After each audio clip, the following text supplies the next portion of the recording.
saludarlos, algunos conocerlos, y después volver a saludar después de varios años. Ahí sí, entendido. Dile que sí.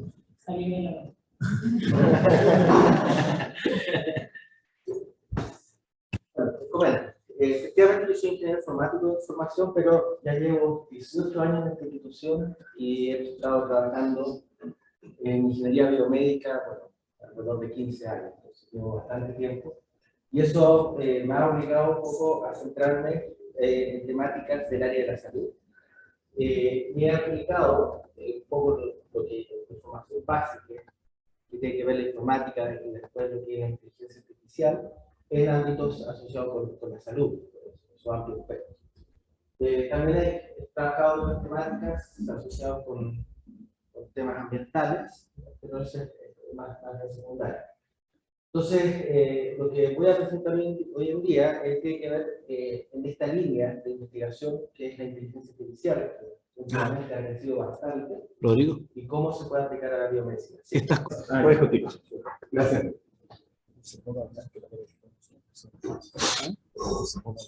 Ya, dale. Ya. Disculpen la interrupción. Entonces, bien. Un poco de contexto. La inteligencia artificial es una área que data más o menos de los años 40, 50 que se empieza a desarrollar. Va muy ligada con el desarrollo computacional, pero que tiene crecimiento en los últimos 10 años principalmente. Y empieza a explotar su crecimiento por varias razones. Una de las razones es cómputo, pero la otra razón es datos. Entonces, empieza a estar disponible muchos datos y empezamos a tener ya computadores suficientemente potentes para poder utilizar esta técnica.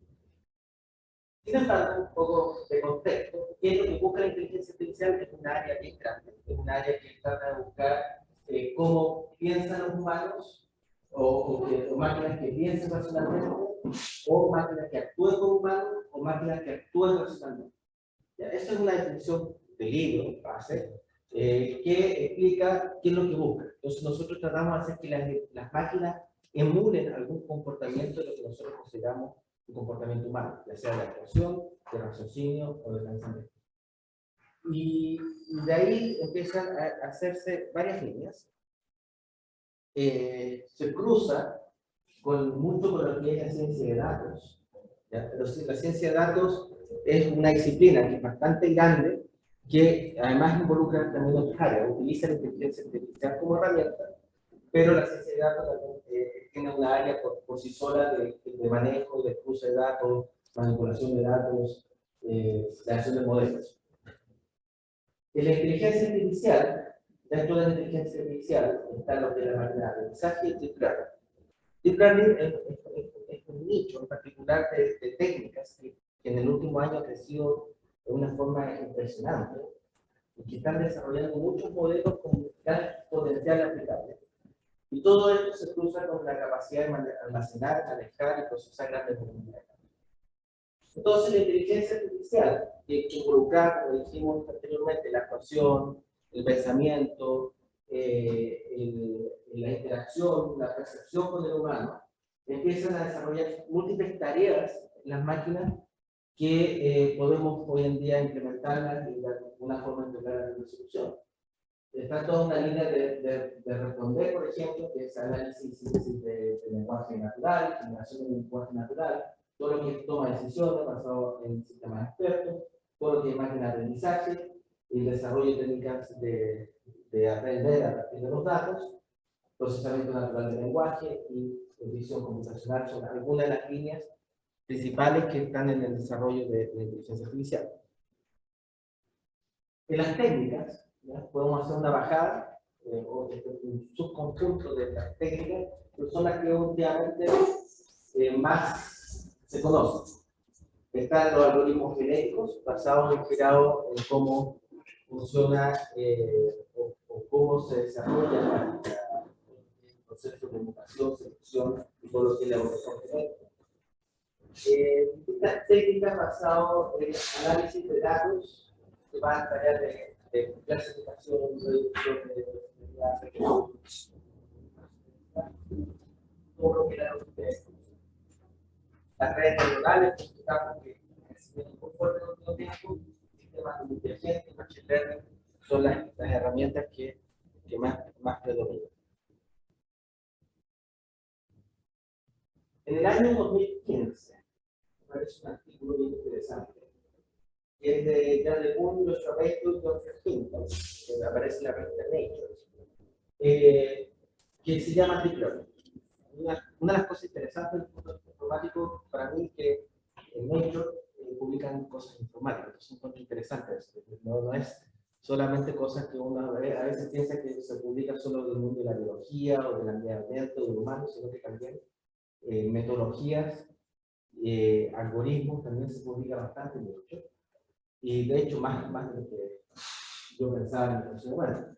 Bueno, este artículo, ya que es interesante, viene a reunir trabajos que se vienen desarrollando por más de 10 años. El aprendizaje profundo son técnicas que empezaron a desarrollarse en los años 90, mediados de los 90 en adelante, pero con las capacidades computacionales que ya eran buenas, pero no eran suficientes, no hacían que posible el crecimiento de esto. Pero ya en el 2015, cuando aparece este artículo, ya se genera un hito histórico más o menos fuerte. Y son técnicas que empiezan a hacer como una especie de lego de modelos. Y, por ejemplo, existían las que son las redes neuronales convolucionales profundas, que son capaces de procesar imágenes, extraer características principalmente, y lo juntan con redes recurrentes para generación de lenguaje. Y podemos hacer tareas tan interesantes, que son súper difíciles desde el punto de vista computacional, que es muy natural para nosotros desarrollarlas, pero del computador para poder hacerlo es muy difícil. Es tomar una imagen y describir qué se ve en la imagen. Ya, por ejemplo, hay una imagen, un grupo de personas comprando en el mercado exterior, necesitan muchas frutas de frutas, y hay varios ejemplos que se muestran ahí. Hay dos imágenes acá, una imagen que se le pasa al modelo, y otra que es donde el modelo está prestando atención. Donde está más iluminado, es que el modelo de cierta forma está prestando más atención en esa zona que en otra zona. Y este trabajo empieza a reunir eso, y se genera un salto. Esto va acompañado con un crecimiento, una evolución de técnicas impresionante. Los primeros trabajos sobre las redes profundas aparecen en el año 80. En el año 80, con el neocognitrón, un modelo desarrollado por Fukushima que principalmente era reconocer caracteres. Ya lo que es el OCR, reconocimiento de caracteres, que es muy utilizado en los años 80, 90 para la impresora, para poder escanear y poder digitalizar documentos. Bueno, en gran parte el neocognitrón hacía eso. Y es una red que tenía esta característica de ser una red profunda. De ahí nos saltamos al año 90, con el COMNET 98 Menet, que fue un autor de Stanford, y empieza en los años 2000, se empieza a generar un salto. Primero aparece la GPU, empieza la industria del videojuego a crecer, se le ve bastante potencial a estas tarjetas de video como para poder hacer procesamiento más distribuido, paralizable, y vamos a hacer mucho cómputo matricial. Y en el 2012 aparece AlexNet, un modelo ya clásico, pero empieza toda una evolución. 14, 15, 18, y se genera un zoológico de modelos y técnicas, cuál de todos más creativo para crear estas técnicas. Ya es un mundo gigantesco, donde además, bueno, hay varias preguntas o tareas que uno empieza a preguntarse en qué lo puedo aplicar, en dónde lo puedo aplicar. Y bueno, empieza a aparecer el problema de si tenemos tantas técnicas, ¿cuál es la mejor? Entonces, aquí se hizo un estudio, un análisis de las técnicas que hasta ese momento las más conocidas que existían. Se prueba con una base de datos que es ImageNet, que es una base de datos de imágenes naturales etiquetadas en 1000 clases. 1000 clases. Es una tarea de reconocer 1000 clases muy complejo con computador. Y desarrollan los modelos. La burbuja, el tamaño de la burbuja es principalmente el tamaño del modelo. Estamos hablando de 150 millones de parámetros. La burbuja más grande. gigantesca de parámetros a ajustar, con grandes, bueno, con alto procesamiento, estamos hablando de gigaflops de procesamiento, y además el porcentaje de activación de energía. Las que están más arriba tienen mejor desempeño, las que están más a la derecha requieren más capacidad de cómputo, y las burbujitas más grandes son las que son modelos más pesados. Estamos hablando de que un solo modelo puede pensar cientos de megas o incluso ¿ya? El modelo. ¿Ya? Hay que entrenarlo. Y aquí empieza a mostrar que empiezan a aparecer los Inception, los Fresnel. Hay varios modelos que uno puede utilizar. Pero esto va acompañado también con que uno tenga la capacidad de cómputo para poder procesar. Dice que la fuerza que la máxima y la máxima ¿cómo sí, lo que conjuga mejor la capacidad de gigaflop que requiere menos procesamiento y mayor recursos. Pero sin embargo, si tú quieres más todavía, igual tienes que ir a mayor cómputo. Entonces, si no estás conforme con 80% y tienes que ir a casi 100%, tienes que ir igual a modelos mucho más complejos. Bueno, y en la medicina particular empieza a utilizarse la inteligencia artificial también con el crecimiento del computador. En los años 70 aparece este algoritmo, este sistema experto, el MAICE, que lo que hace principalmente es introducirle un conjunto de reglas al computador, reglas de todo tipo, sí, entonces, si ocurre esto, entonces haga esto, y se genera un gran volumen de reglas, basado principalmente en expertos, y después un usuario que es interactuar.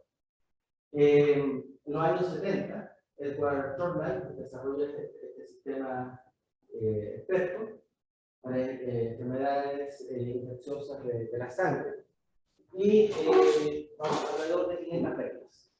Un desempeño de solo 65%, equivalente como a un recién egresado de nuestra carrera de medicina. Y esto, ya, disculpando, porque la verdad que no sé si es el desempeño de los recién egresados, pero es lo que decía por lo menos el texto. ¿Ya? Okay. Entonces, el tema era tratar de ver cuáles eran las posibles causas de la infección de la sangre, y viendo ciertos síntomas, tratar de decir, bueno, esto puede ser este tipo de bacteria o este tipo de causa. El problema es que, bueno, estas cosas van evolucionando, mantener una base de datos con 500 reglas, no era fácil, era muy caro desde un punto de vista computacional. Y ahora nos saltamos. Nos saltamos al año 2019, en particular este trabajo, que empiezan a utilizar estos modelos de deep learning para apoyar, por ejemplo, el diagnóstico de cáncer, el screening en este caso particular. Y son modelos que, bueno, que principalmente empiezan a comparar varias cosas en parte de base de imágenes, construye ROIs, estos ROIs, regiones de interés, para identificar posibles zonas donde hay alguna hallazgo, alguna alteración. Que nos permita de alguna forma decir si aquí puede haber algún cáncer o no. La gracia que tiene estos modelos, además, es que genera una serie de features en forma automática, de características que extrae, que uno generalmente las hacía en forma manual. Uno, cuando está en el mundo de imágenes, toda la expresión de características hacía un indicador, una fórmula que hacía algo, sacaba texto, sacaba promedio, sacaba varianzas. Y todo eso lo hace de forma automática esta técnica.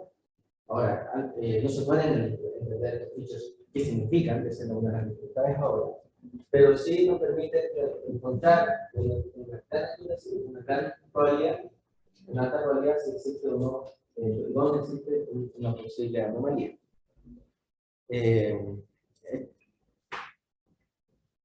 Y entre las cosas interesantes que empiezan a ocurrir, también estamos hablando del año 2019.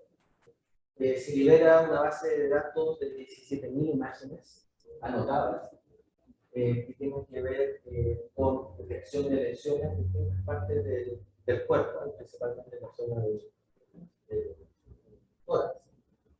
Y esto empieza a ayudar a crecer el mundo del deep learning aplicado al mundo de la medicina.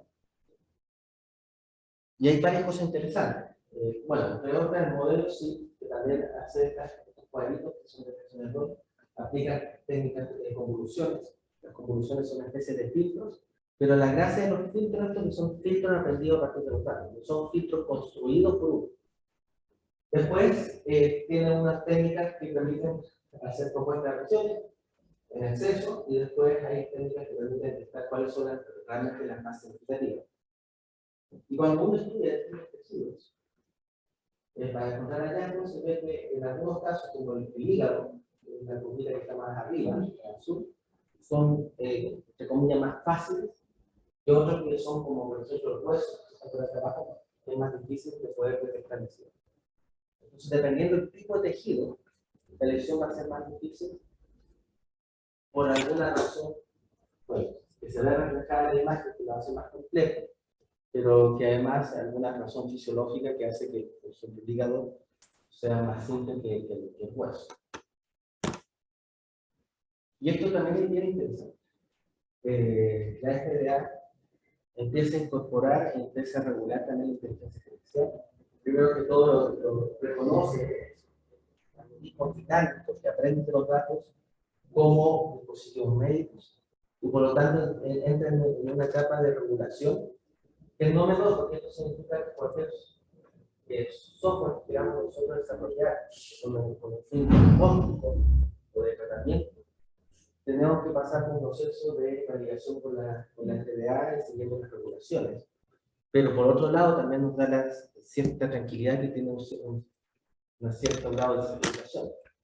Y por ahí, pues también estamos hablando de 2018, 19, 20, empiezan a aparecer algunos de los trabajos que son aprobados por la FDA para, por ejemplo, detectar infartos cerebrovasculares, para detectar fracturas de muñeca, retinopatía, principalmente. Estamos hablando que casi todas las técnicas que hasta la fecha se han inventado y han pasado por la FDA, la mayoría son de las Este trabajo es proyecto del año 2020. Sí. Tengo una ventaja, por ejemplo, la radiografía asociada a la cual, ¿claro? La radiografía. La radiografía, la persona que tiene, por ejemplo, una fractura de Sí. muñecas, se la va a igual. Entonces, tiene una ventaja como de mucho más sensible, esta inteligencia artificial que los humanos, si uno lo pone en contacto, me parece que es cosa. Es una excelente pregunta. Por un lado, tú haces algo que trata de emular el comportamiento humano, experto de detectar. Pero por otro lado, si lo detecta el humano, ¿para qué quieren esta herramienta? Y más si a veces es tan evidente como una fractura. Entonces, ¿en qué te podría ayudar o entregar soporte? Es una de las preguntas que hace que se cuestione, que uno se empiece a cuestionar si esta técnica realmente vale la pena o no. ¿Ya? Entonces, es buena la pregunta, en el sentido de que hay mucho desarrollo, hay muchas cosas que se están haciendo, pero muchas de esas cosas posiblemente no lleguen a nada, y otras pocas van a llegar con un impacto que pueda ser interesante. Y hay otras dificultades que se abren detrás de esto. Entonces, estamos en un mundo donde la inteligencia artificial está en un boom de crecimiento, y todo el mundo cree que va a hacer muchas cosas, pero en la práctica va a ser mucho menos de lo que realmente promete. Y las aplicaciones van a ser algunas aplicaciones muy buenas de ejercicio científico para publicar, pero que en la práctica no van a llegar a la. ¿Ya? Entonces, en ese caso, no sabría decirte, porque conozco ese trabajo de la muñeca y conozco el mundo de las fracturas, pero no sé si puede ser tan útil. Quizás en lesiones como muy complejas de detectar, como por ejemplo la fractura escafoide, es difícil de visualizar a primera vista, quizás por un ojo experto. Quizás tiene que ver con aumentar la sensibilidad o la detección en como patologías muy específicas, como usted dice. Efectivamente, cuando uno lo trata de utilizar como una herramienta de segunda opinión, una herramienta que te permita detectar cosas que son difíciles para el humano de detectar, más aún si el humano no es experto, tenga un apoyo interesante. Más aún que también te acelera la velocidad. O sea, uno depende del tiempo de humano y el otro es asintomático. ¿Ya? Y efectivamente ahí podría ser una aplicación y sería interesante, pero tiene que tener una base de datos. Entonces tú dices, esto es interesante, quiero desarrollar una cosa de ese estilo, ya necesitas por lo menos 1000 imágenes. 1000 imágenes, con suerte consigues 5 pacientes, entonces entra en otro problema. Ya que, este de acá es muy interesante, estos son las distintas iniciativas, soluciones que se han inventado hasta el momento del año 2020, que han pasado por la enfermedad y han sido aprobados, de los cuales 30 corresponden a radiología, 16 a cardiología y 10 a medicina interna y práctica general, o menos un porcentaje. La mayoría del mundo. Todo lo que es tratamiento y terapia todavía en la inteligencia artificial está muy importante. O sea, es un mundo que todavía está para crecer en forma impresionante. Diagnóstico, como entre comillas, lo fácil. Es ver el impacto que tiene una terapia usando estas técnicas, ahí están. ¿Y hay algo que no sea basado en imágenes? Porque hasta el momento como que todo es basado en imágenes, ya sean 2D o 3D. Parece que hay algo que escape de la cosa de la imagen. Bueno, cualquier dato que uno pueda usar, puede usar estas técnicas. Ya. Señales, imágenes, distintas modalidades de imágenes. EEG, voz. Hay mucho desarrollo de voz. Efectivamente, bueno, acá en la Universidad de Santa María están haciendo estudios de patologías de la voz y cómo eso interactúa con otras enfermedades. Y eso también usan técnicas de inteligencia artificial. Entonces, incluso datos estructurados, datos poblacionales, datos provenientes de celulares, IoT y todo eso, hay cosas que se están desarrollando en esa línea. Entonces, no solamente imagen. Ahora, el poder de este canal imagen, el mayor poder. Claro, es que justo en la imagen es donde uno piensa que el humano es mejor, porque mirar la imagen, claro, con todo, a pesar de que hay cosas más difíciles de detectar, pero el humano jamás va a poder analizar metadatos, megadatos, big data, de la manera en que la inteligencia debería empujarse más por ahí. Ahí está el potencial de estas técnicas, porque estas técnicas permiten encontrar correlaciones entre los datos, que es muy difícil encontrarlo por inspección humana. Claro. E incluso con técnicas estadísticas, también a veces quedan, no es suficiente. Bueno, algunas aplicaciones, principalmente voy a mostrar trabajos que hemos desarrollado acá en la universidad, con estudiantes de magíster, doctorado, que se han publicado, ya sea en revistas, en congresos, que han sido parte de tesis. Por ejemplo, nosotros estudiamos la hemorragia intracraneal.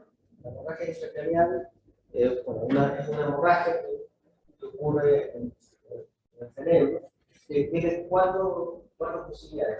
Está la intraventricular, la intraventricular, la suprarrenal, la epidural, la suprarrenal, que son los tipos de hemorragias que uno puede tener.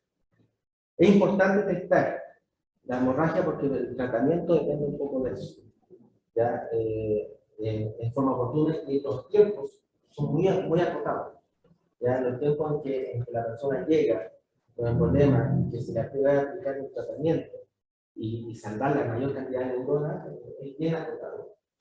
Y por otro lado, hay una que es la epidural, está justo cerca del cráneo, es muy difícil de ver.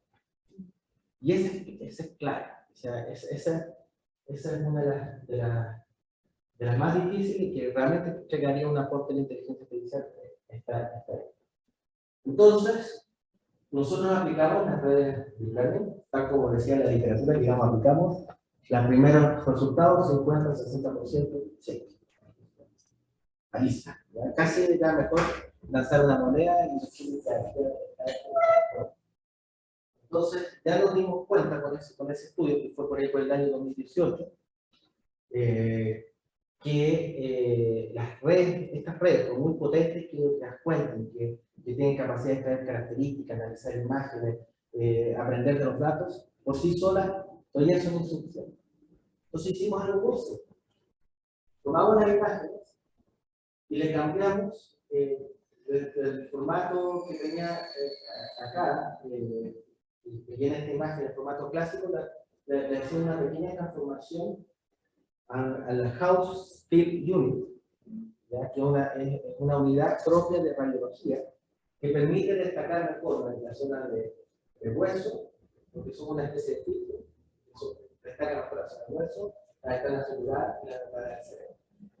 Entonces, transformamos la imagen del formato clásico con que viene a un formato que es una nueva unidad y lo introducimos en una red y además, con nuestros recursos limitados, teníamos un problema que no podíamos usar el supermodelo guaponcito que está arriba, teníamos que usar modelos que eran de menos capacidad, con menos capacidad de cómputo, pero que fuesen entonces tenemos que mirar esos gráficos y buscar un modelo que fuese eficiente. De hecho, hay un modelo que se llama eficiente, que aplicamos.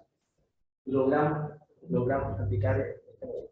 Que tenía otra dificultad, que, bueno, aquí hay muy muestra sobre la medirla, pero en algunos casos pueden ocurrir, por ejemplo, este que tiene la intraparenquimal y la intraventricular. Es decir, no es una sola clase, es multiclase. Y ese problema además se llama multi-etiqueta, no es multiclase, es multi-etiqueta.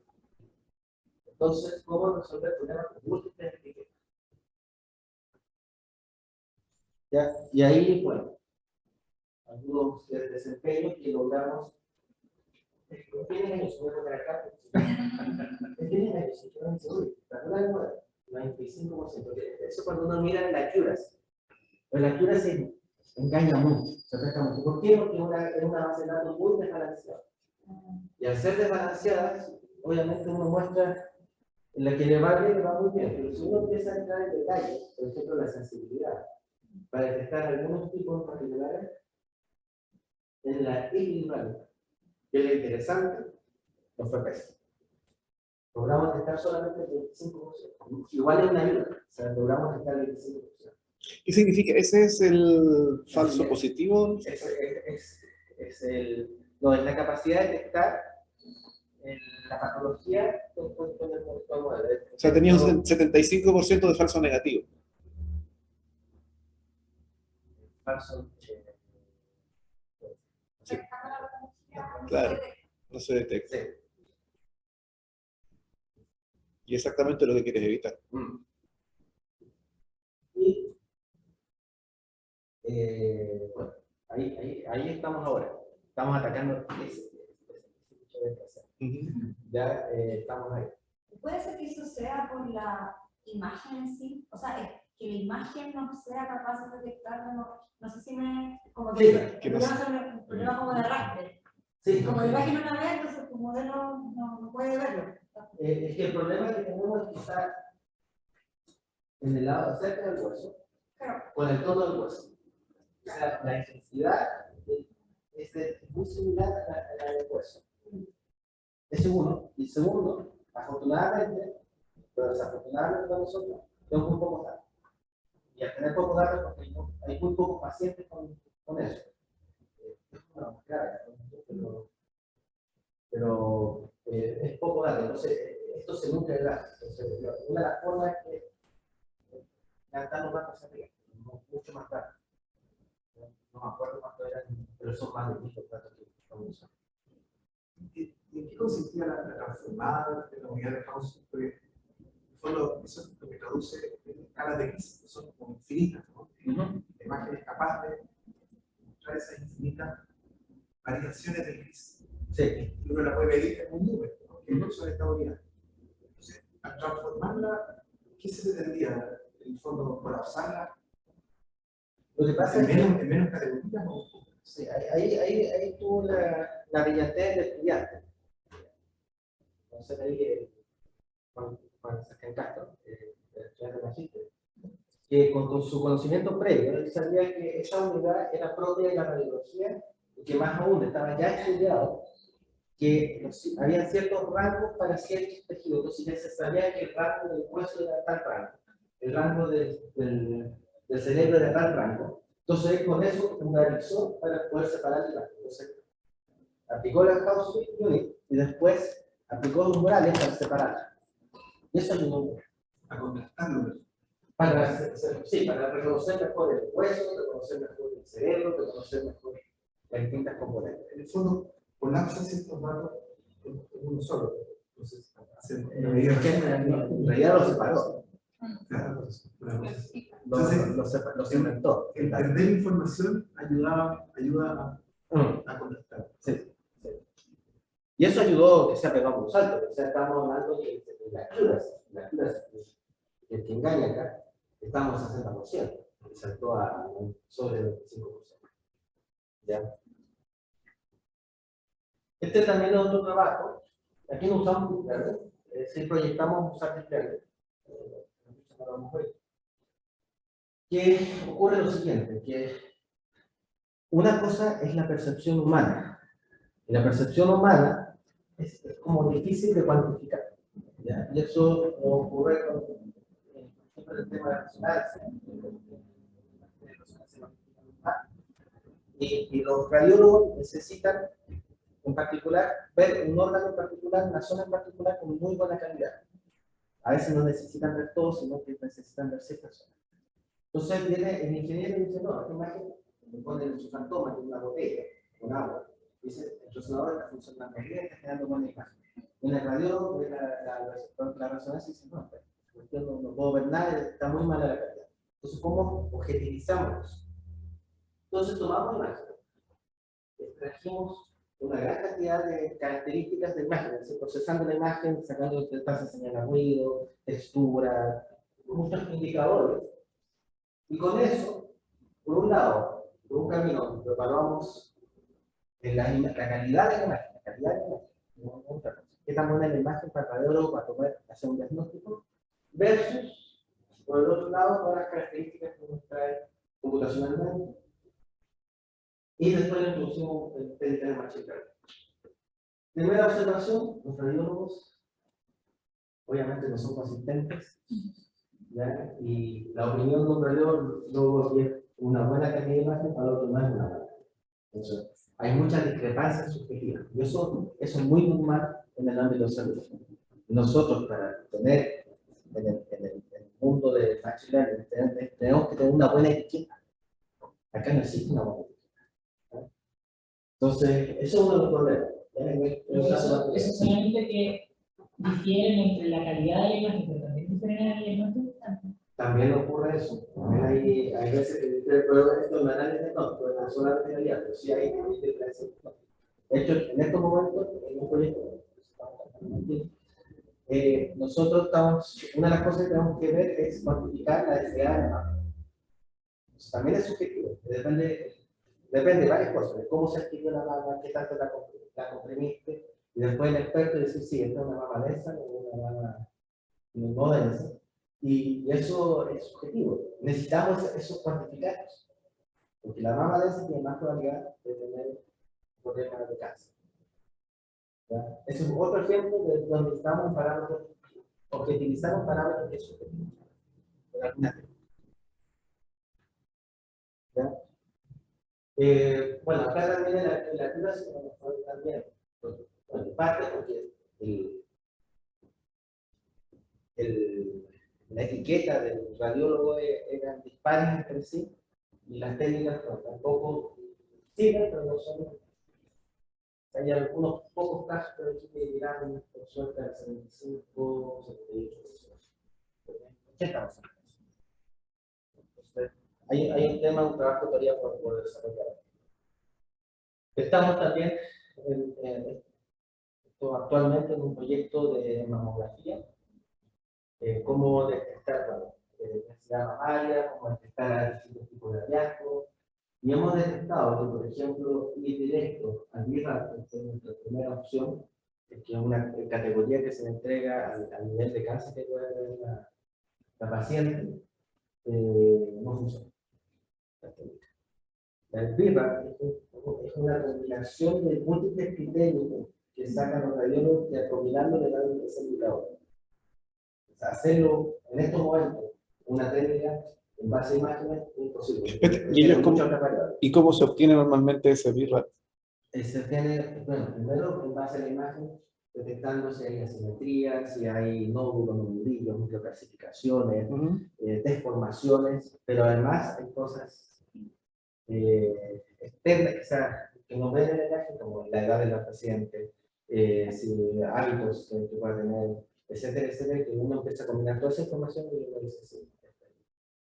Porque el grupo de los virus es heterogéneo, por ejemplo, 4 podría ser una representación persona podría ser una distorsión, y son dos lesiones súper diferentes, entonces esa es la dificultad, son muy diferentes. Y por eso estas técnicas ir directo a eso no están funcionando. Estamos trabajando todavía. Pero ahí estás alimentando la red con las puras imágenes o también le estás entregando los otros datos que tú mencionas, la edad y los hábitos y eso. Solo la imagen, ya. Te falta el otro dato. Entonces, también eso nos muestra que solo usar imágenes en el mundo clínico no es suficiente. Pues, estamos ahí. Pero sí, exactamente. Ese es un parámetro que sí lo estamos recolectando. Y después queremos introducir al modelo para empezar a segmentar mejor. Pero estamos construyendo varios modelitos separados y después los vamos a combinar. Entonces vamos a introducir toda esa información para apoyar el diagnóstico. ¿Cómo se encuentran ¿Cómo se encuentran con la comunidad de medicina? En este caso particular con el Centro de Mamografía del CENIM, que es del Servicio de Salud Metropolitano Sur. Y ellos estaban interesados en hacer este estudio, jugaron varias cosas en el evento, y bueno, pasamos un comité de ética y todo, nos facilitaron 11.000 datos. Un desbalance brutal. O sea, desbalance para nosotros también es fatal. Porque dice 11.000 datos, wow, pero los de Vivas 4 son como 100. Entonces, estamos en el otro problema. ¿Y no hay bases de datos disponibles así mundialmente como...? Están, ¿Sí? y ahí entramos con otro problema, porque las formas de escribir son distintas, las pacientes, pues, bueno, son de otra etnia, raza, están preprocesadas, manipuladas esas bases de datos, son de menos calidad, entonces empezamos a tener otras dificultades. ¿Qué buscamos? Recuerda al comienzo de estas imágenes que eran nuestro sueño. No es un poco de ese estilo, pero nosotros estamos, a partir de la imagen, lograr apoyar el informe de radiológico. Estamos en eso, en una especie de doctorado en ese tema. En otro trabajo que se vea también con nuestros estudiantes de magíster, nosotros aplicamos las técnicas de deep learning para lo que es la detección de tipos de glóbulos blancos. Están los mononucleares, polinucleares, de ahí están los linfocitos, los monocitos, los neutrófilos y la eosinófilos. ¿Ya? ¿Por qué? Porque el desgaste tecnólogo médico para poder detectar y hacer los informes gigantescos es una tarea aparentemente no tan difícil, tiene cierto grado de riesgo, pero que se puede automatizar. ¿Ya? Entonces es mucho gasto humano, muchos costos. Y en ese sentido, bueno, eso. Yo que es un médico, se metió en la... ¿Lo conoces? Sí. Se metió al mundo de digital. Y lo primero que se hizo es, primero, una red neuronal que detecte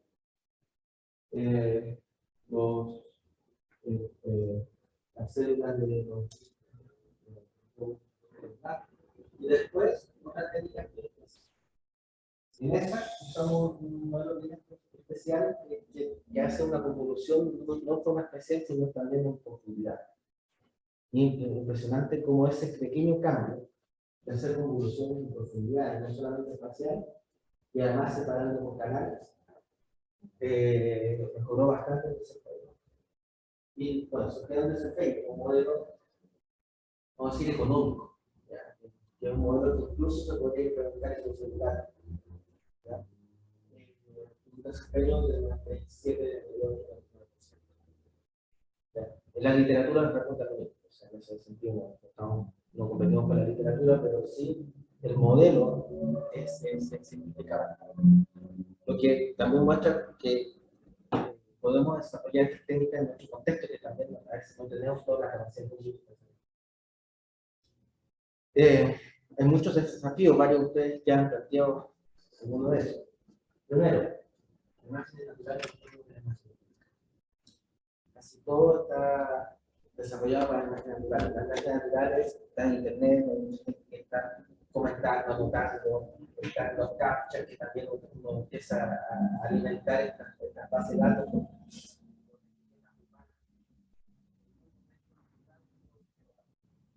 Son imágenes de alta resolución, generalmente en escalas de grises, con distintas, se parecen muy similares, pero son distintas personas y son distintos, a pesar de que parecen similares, y hacen que este mundo quiera ser muy complejo. No es tan fácil como buscar un perro con esos contrastes que está acá.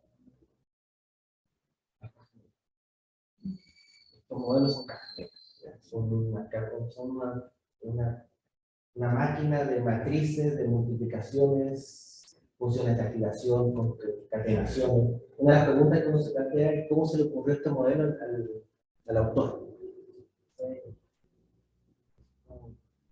Casi pura chispa, mucha artesanía detrás. No existe un recetario que construye su modelo, pero para eso conseguir estas reglas, no hay reglas. Aquí cada uno construye y de repente le funcionó una técnica dentro de todas las que existen. Pero es caja negra, o sea, no entendemos, quizás sabemos del desempeño, pero no entendemos qué está haciendo. ¿Cómo abrimos esa caja negra? Más aún considerando que, le vamos a decir a una persona, ¿sabe qué? Él tiene cáncer. Me va a preguntar, ¿por qué? ¿A qué se debe? ¿Por qué cree? No, no sé, el computador me lo dijo. No podemos llegar a ese nivel, entonces hay que darle las razones, hay que decirle qué es lo que, las causas que está generando. Y empieza a aparecer un mundo bien interesante que es la inteligencia artificial, que es un tema bastante reciente, estamos hablando por ahí por el año 2018 en adelante, si es que no más reciente, que trata de abrir un poquito estas cajas. Están los modelos estadísticos que son mucho más transparentes, uno puede entenderlo, puede interpretar, sabe que significa el parámetro, sabe si sube el parámetro va a significar esto, bajo el parámetro significa esto, bueno, relaciona las variables, específicamente de A2, con mucha suerte de A3, pero eso me entrega. El desempeño de esos modelos, si uno lo usa como predictores, 70%, lógicamente mucho más bajo. Empezamos a mejorar el desempeño, se empiezan a convertir cada vez más en cajas más negras, más complejas, mucho mejor desempeño, digamos sobre 90, pero no lo vamos a entender. Entonces hay distintos mecanismos para poder sacar las reglas, como tratar de explicar el modelo y por qué hace lo que hace. Uno de esos es la técnica de atención, es decir, dónde está observado. Y eso lo podemos hacer a través de explorando los gradientes.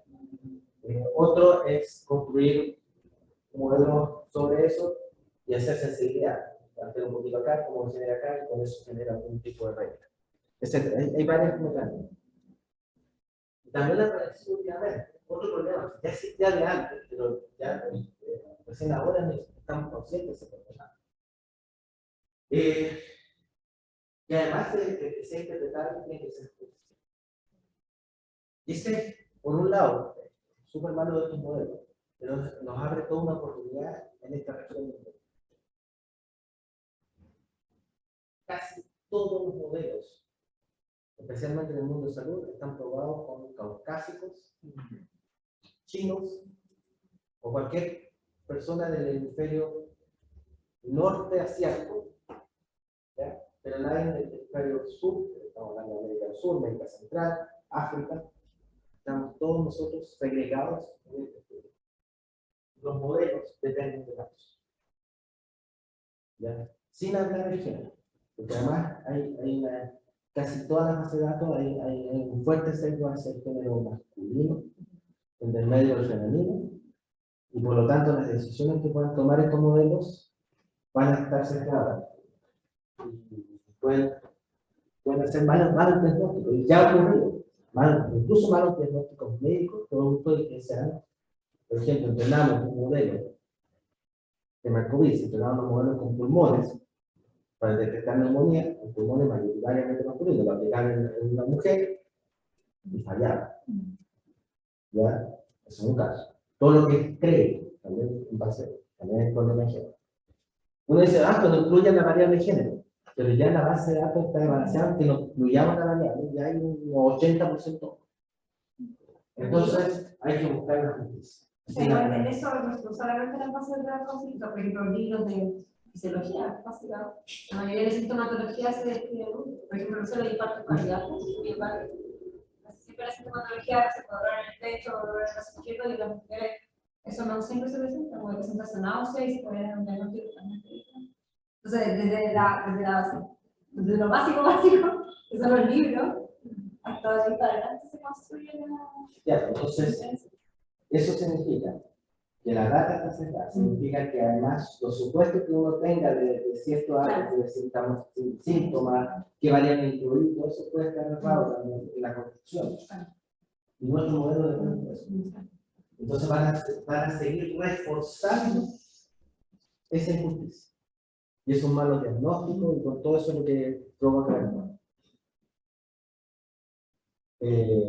Voy a tomar ese punto nuevamente. Hay otro punto relevante.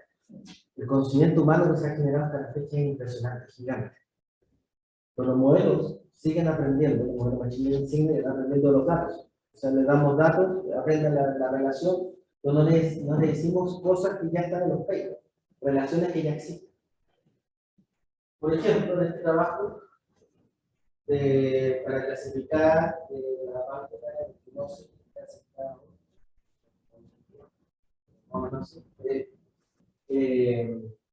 en base principalmente a genes. ¿Ya? Uno puede aplicar el machine learning para todo un buen desempeño. Pero acá existen redes de conectividad genética. Existe eso. Entonces, ¿por qué no ayudar al modelo con esta información para que haga una búsqueda en estos genes que son relevantes? Estamos hablando de un problema de 5.000 variables, 20 datos. Eso para machine learning es fatal. O sea, para todas las técnicas de base de datos, poquitos datos con muchas variables, siempre va a poder clasificar.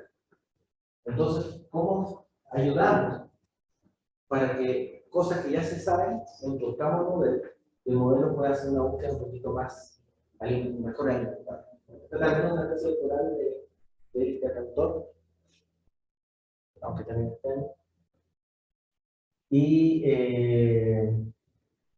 Y bueno, lo que hizo para introducir esta información a través de caminos aleatorios, generar historias de probabilidad, y eso ayudó bastante a mejorar el desempeño.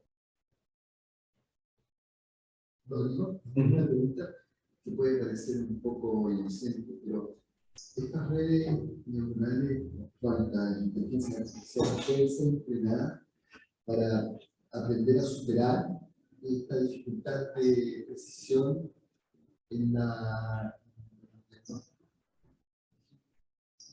pegadísimo en el caso de mente del 25%. Entonces, con el tiempo, estas mismas redes podrán ser entrenadas para poder superar eso, o sea, darse cuenta ellas mismas, no sé si no son conscientes, pero de alguna forma, no sé si se entiende la pregunta, ellas mismas poder encontrar el error, la razón por la cual se equivocan y mejorar la decisión. Sí, pero hay que ayudarlas. ¿Ya? De alguna forma hay que ayudarlas. Una forma es que de alguna forma buscamos el conocimiento humano, o de alguna forma alteremos los datos para forzar que ayudarle a encontrar lo que está creando eso es uno. Aumentar datos, otro. Pero también existen mecanismos de aprendizaje reforzado, que la misma red empieza a convertirse en sí mismo y empieza a autoalimentarse con un aprendizaje que no son supervisados, sino que es como no supervisado. Entonces, hay una construcción que se puede trabajar. Ese es otro mecanismo. Y hay otra forma que uno introduce como un módulo de políticas, policy network, que es como vamos a introducir formas de que haga una búsqueda más dirigida. Y eso se utiliza mucho cuando se utilizan estas técnicas para juegos. Y de ese mundo, bueno, de ese mundo tú lo traes para este otro mundo y dices, ya, voy a tratar de aplicar la institución. Son las redes muy interesantes. Otro de los problemas que existen hoy en día es la puntualidad. ¿ya? Cuando uno utiliza inteligencia artificial en el mundo humano y empieza a reemplazar al humano, está tratando como una serie. Este es un caso de Uber, que atropellaron a una persona. Y murió. El auto, de estos autos autónomos, estaba solo. Entonces, la pregunta es: ¿quién era el chofer? No, el chofer.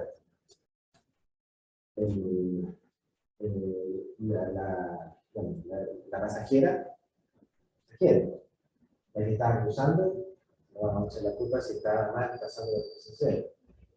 El dueño de la empresa, el informático, no van a echarle la culpa al informático. Vayan a comprar, ¿no? No se puede. El informático, ¿ya? ¿Qué pena? Si uno lee un poco la historia, no sé, de alguna manera, no sé si tiene la culpa, pero si uno lee la historia de esto, hay una copiloto que es contratada por Uber, que tiene que ir velando que la máquina vaya haciendo lo que tiene que hacer. O sea, igual había un humano de recursos. Justo estaba apareciendo en el celular, desarrollando y a él.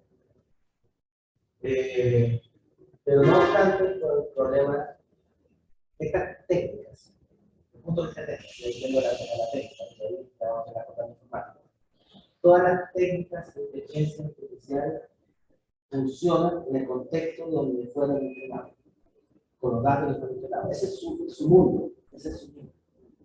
Cualquier cosa que esté fuera, o sea, si no está interpolado dentro de esa región, o sea, si está dentro de esa región, podría funcionar bien. Pero si está fuera, va a funcionar bien. Para la iluminación, para todos se confunde por ahí. Precisamente ese era uno de los problemas de inteligencia artificial en general, que no tienen flexibilidad, a diferencia de los selectivos, como que últimamente se están tomando como nuevos módulos que permitían hacer adaptaciones. Gente se hizo. Claro. La larga que se mueve. Vamos. Sí. Vamos lo último. Y volviendo a la justicia, los modelos que problemas son discriminadores, sexistas y racistas. ¿Y por qué? Porque nuestros datos son discriminadores, sexistas y racistas. Entonces hay todo un tema de trabajar con cuidado en los modelos, porque si no vamos a seguir reforzando este problema. Y eso genera dificultades de que cómo construye un modelo que sean algo no menor. Es nuevo, es nuevo, es cómo hacerlo. Y lo otro que esto me realizó sistemática que hicimos páginas de aprendizaje para detectar complicaciones de todos los trabajos que logramos detectar, que eran como 3, ninguno tenía una aplicación directa. Todas eran bonitos trabajos de laboratorio, científicos, publicados, geniales, pero no lograban cruzar la frontera. Hay mucho desgaste de conocimiento que no atraviesa el mundo práctico, pero sin embargo eso podría generar, si se lograra atravesar, muchos beneficios, principalmente en la carga de trabajo. ¿Ya? Más que el diagnóstico, porque ahí vuelvo a la pregunta que usamos de eso, si realmente va a ayudar a bajar la mortandad, si realmente va a mejorar el diagnóstico de las personas, posiblemente no. Pero sí va a ayudar a que podamos hacer más diagnósticos en menos tiempo, priorizar en lo más relevante. Esa es como esa imagen que está en Ecuador, en la subida al avión,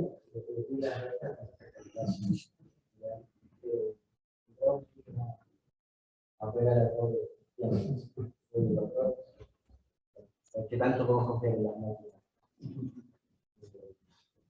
Yo creo que no estamos muy lejos de eso. Muy bien. Gracias.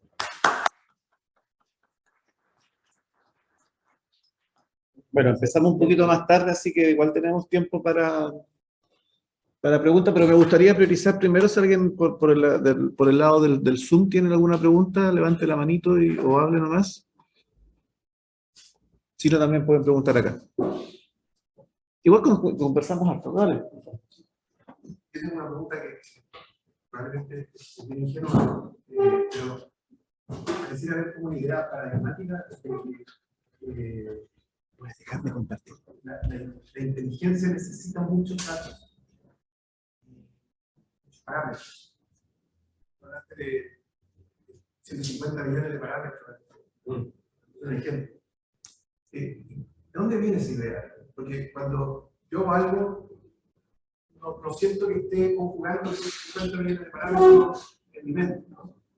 Entonces, tampoco me imagino cómo se puede haber reflejado en ese proceso mental que tiene un ser humano y haber pensado que lo que requiere es mucha información. O es simplemente que así concebimos las máquinas, que no es un reflejo de nuestro propio proceso. Sí, bueno, el cerebro humano es espectacular. Igual tiene varios niveles de profundidad de procesamiento con un gran número de neuronas que además son súper lentas. Comparado con un computador que el procesamiento de una neurona artificial es casi automático, el cerebro es mucho más lento. Pero la complejidad de la forma como una neurona no solamente genera un disparo, que es como acá, sino que hay toda una dinámica del proceso, empiezan a combinarse con distintas conectividades, bueno, además de la evolución humana de siglos, es decir, un aprendizaje que tenemos de milenios, un aprendizaje de hardware de milenios, hace que el computador humano sea espectacular. Hasta el día de hoy, por mucho que digan que los computadores hacen muchas cosas, que realmente la tarea que hacen no es multitarea, no es capaz de autoaprenderse, no es capaz de hacer varias otras cosas que un humano hace, multitasking, varias cosas a la vez, puede mover las manos, atacar cosas mientras hablo, mientras pienso en otras cosas, y la capacidad de cómputo en unidades de procesamiento es mucho menor a la de humana, pero mucho más complejo en su unidad. No sé si de cierta forma respondo un poco. Es una pregunta un poco más como... ¿Aló? ¿Pato? ¿Puedo hacer una pregunta? Espera un poquito. Ya. Yo puedo contestar un poquito más porque ahí hay una cosa que siempre se olvida, ¿no? Que los primeros años de desarrollo de un ser humano son no sé cuántos años de adquirir datos. Y tu cerebro se entrena y hay muchas cosas que se entrenan en esos primeros años que tú no sabes, no te das cuenta. Y nos convertimos, y ese es el reto de la inteligencia artificial, que es lo que le falta emular, nos convertimos rápidamente en como unos metaclasificadores. Y eso es lo que conseguimos, pero lo conseguimos con unos primeros años de adquirir datos también. Y esos datos de alguna manera quedan en nuestro cerebro. También obviamente hay una parte de evolución en que nuestro cerebro se ha desarrollado o evolucionado muy apto para cierto tipo de datos, pero claramente hay un problema también de enfoque de la inteligencia artificial también. ¿Cómo resumir? Tú entrenas esto, tu cuestión de tu set de datos, lo entrenas ya, lo entrenas con 150.000 datos. Pero ¿estás realmente replicando el entrenamiento de un cerebro humano que estuvo no sé cuántos años de su primera infancia recopilando otro tipo de datos que no sabe qué es lo que es? Entonces, hay como creo que la similitud no se ha hecho bien. Hay una pregunta acá voy a subir el volumen, hay una pregunta en el... A ver, Danilo, a ver si se escucha. Hola, hola Rodrigo, muy buena tu charla, me alegro mucho de que estés trabajando en esta área. Súper interesante, hay un montón de aplicaciones. Dos cosas que quería reflexionar respecto a lo que acaba de decir Patricio, que aún yo creo que el área de neurociencia le falta mucho para poder entender incluso cómo que se almacena la información en el cerebro, ¿ya? Y efectivamente el training que un humano hace durante los primeros 3 años, solamente para caminar, enormes, o sea, son literalmente 3 años, y la cantidad de datos que debe registrar el cerebro en comparación con un sistema de inteligencia artificial. Así que yo creo que hay harto tema interesante que discutir y me alegro la iniciativa que tiene Pato en esto. Y por otro lado, tú mostraste varias cosas bien interesantes sobre la aplicación biomédica. Al respecto, ¿tú crees que en Chile la comunidad médica está preparada como para aceptar de que un algoritmo preliminarmente le diga cuál podría ser su diagnóstico? Al final del día un médico hace eso, o sea, toma datos y sobre la base de su experiencia él decide si le da paracetamol o le da neurobionta, ¿no? Muy buena pregunta. A ver, primero, quizá lo que es el diagnóstico la máquina no va a reemplazar ni tampoco va a desarrollar un diagnóstico que de cierta forma el doctor diga ya, ahí está el diagnóstico. Lo que sí va a usarlo como segunda opinión o va a usarlo como un insumo más para poder hacer el diagnóstico y probablemente el médico revise nuevamente lo que hizo la máquina para ver si realmente está de acuerdo o no. Pero sin embargo, cuando vienen las máquinas de afuera, compramos un resonador magnético, no sé, un radiógrafo, lo que sea, de afuera, y compramos un módulo de inteligencia artificial, o ni siquiera el CAD, que ayuda a encontrar cosas, el médico confía ciegamente porque viene de Europa, porque viene de Estados Unidos, viene de Asia, que fueron entrenados con pacientes no de nuestro fenotipo, y confía así como ciegamente, y el temor que yo me hago en particular es que lamentablemente en su formación no hubo algo de inteligencia artificial que les permita por lo menos dudar. Yo prefiero que duden a que confíen.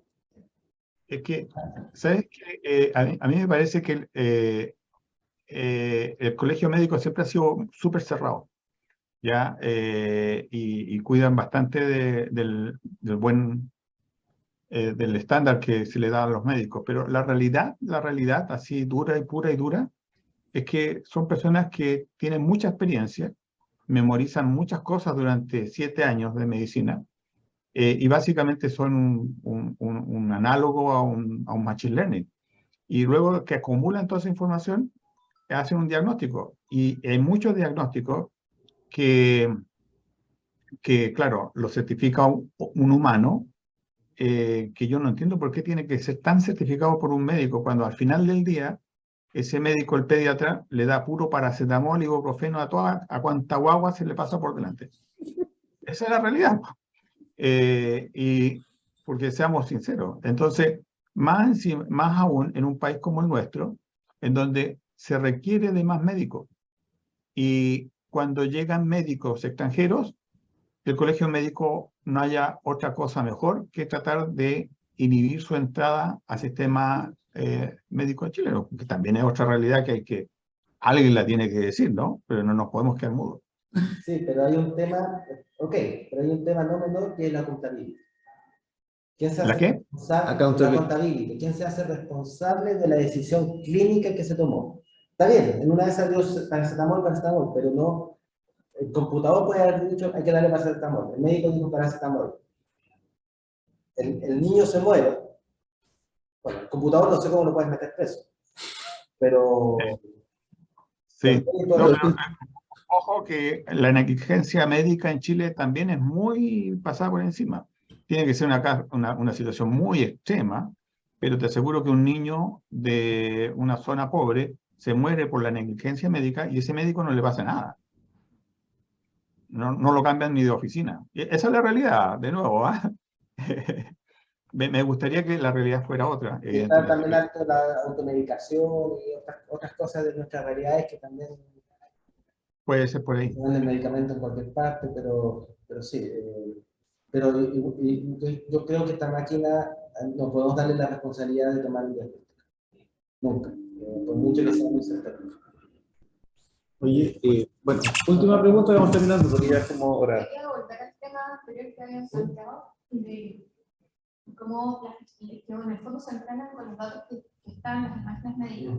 Pero pensaba la riqueza que se podría incorporar de incorporar la neurociencia o por lo menos ver cómo las personas que, por ejemplo, estudian biología, los tecnólogos de información, los médicos radiólogos, cómo ellos van adquiriendo esas capacidades. Porque precisamente hay algo que esto cuando me tocaba a mí enseñar mamografía les decía a los estudiantes, ustedes ya vienen con un precepto, o sea, vienen con algo incorporado, que es la intuición natural de lo que está, de lo que es sano, de lo que es enfermo. Y es como ese conocimiento, como decía el profesor anteriormente, como que se adquiere en las primeras etapas de la vida, como que en la primera etapa de la vida uno empieza como a entender figuras armónicas, figuras que son como que te asustan, o sea, hay como un instinto natural. Entonces, probablemente si incorporáramos algún método como de neuromodulación en las redes, como de mecanismos, diferentes mecanismos, como para precisamente incorporar esta como alerta, porque de hecho uno cuando mira una imagen y se da cuenta que es asimétrica, o sea, por ejemplo, en el cerebro simétrico, se da cuenta que hay algo en el programa, necesita ser radiólogo, hay como una alerta como inmediata, y como que también el nivel de atención cambia. Entonces, quizá es algo que no sé si lo han hecho, no sé si existen estudios, por ejemplo, en radiólogo, cómo se entrena la percepción, cómo va cambiando el cerebro, cómo no sé, o lo que sea, pero estudiarlo como en el humano para incorporarlo en la... Mira, es interesante. Puedo decir lo siguiente, que desde el punto de vista humano, dependiendo de la escuela de donde venga el radiólogo, la forma de diagnosticar el radiólogo busca, hace la búsqueda de forma distinta dependiendo de la escuela donde se encuentra. Eso es bien interesante, porque hacer estudios de cómo hace la búsqueda es interesante. Si tú lo puedes incorporar eso en un modelo, obviamente va a ser súper interesante. Pero al revés, cuando tú ya entrenas el modelo, te sirve para entrenar a futuros radiólogos, bajo ciertos límites, con mucho cuidado, a detectar ciertas cosas sin depender tanto de la práctica clínica, que es muy caro en todo sentido, ¿ya? Entonces tú puedes decir en la casa, siéntese y empiece a jugar ahí, no sé, con 20.000 imágenes con el computador y por lo menos logran un entrenamiento básico. Como lo hacen con Watson. ¿Ya? Y eso lo puedes hacer. El acompañar esa búsqueda, yo creo que es interesante, lo he visto, trabajo todavía que lo haga. Pero yo creo que sí sería importante, interesante que se pase. Bueno, ya por honor a la hora vamos a terminar hasta acá nomás. Muchas gracias, Rodrigo, por tu presentación. Gracias a los asistentes.